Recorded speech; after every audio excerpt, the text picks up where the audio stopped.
Shock held Roni immobile as she watched the news. Betrayal burned like acid inside her as it spilled through her already broken heart. If you'll notice the small mark on her shoulder, you'll see it appears to be a love bite. The reporter pointed to a bruise-like shadow on the picture of Marinus Lyon's shoulder, at the point where it met her neck. We have no confirmations, but rumors are suggesting it's a mating mark, that there is an instinctive mating recognition between the feline breed Callan Lyons and his wife. It includes the mark, as well as a semen and saliva-based hormone that essentially acts as an aphrodisiac on the female. The feline breeds are denying this, but the reports that were slipped from the labs where the tests are being conducted are proving the theory. Roni was in shock. She stood beneath her father's regard, watching the report, feeling the blood drain from her face as her eyes centered on the mark revealed by the photo. It would be easy to claim it was no more than a love bite, but several photos over the course of 3 months showed it never changed, never healed. The reports smuggled from the breeds, the newscaster reported, said it never would.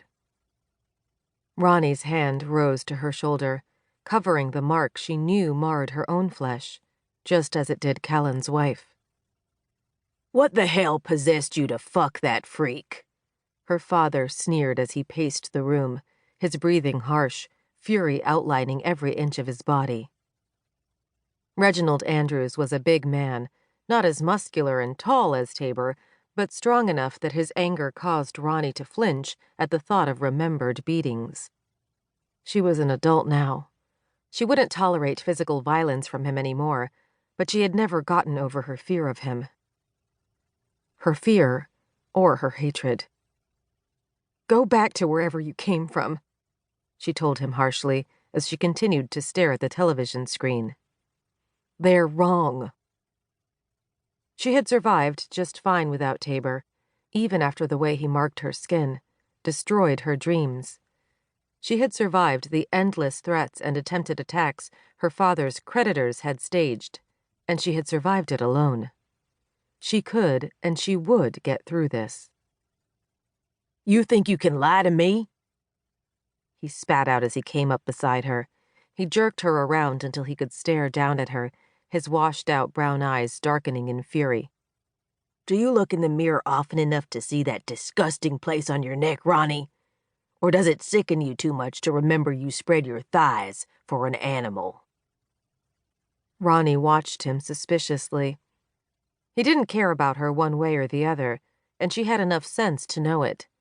She highly doubted that he cared who she fucked, which meant there was more behind his anger than any parental concern or personal insult. "Take your hands off me before I call your last employer and let him know exactly where the hell you are." She kept her voice low, but there was no disguising the hatred that welled up inside her for her parent. She hadn't seen him more than 6 times in the past 3 years. None of those sightings had been pleasant. This one, least of all. "Roni, you've gone and ruined everything," he yelled back at her furiously, but he did release her. "I nearly had you married, girl.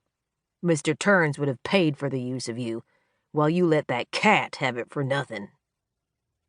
Ah, so now we get to the real story, she thought mockingly.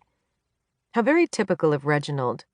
Marriage to his boss, though, was a little bit extreme. "Married? To your boss?" She laughed at him. "Is that why you showed up, Reggie? Do you think I'd so much as talk to the snakes you run with? I don't think so. Fend for yourself. It's what I do." What she had always done.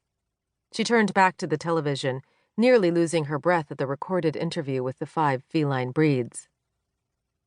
"The reports are farcical," he stated. "The Genetics Council will do anything to frighten the world into destroying us. That's their sole aim.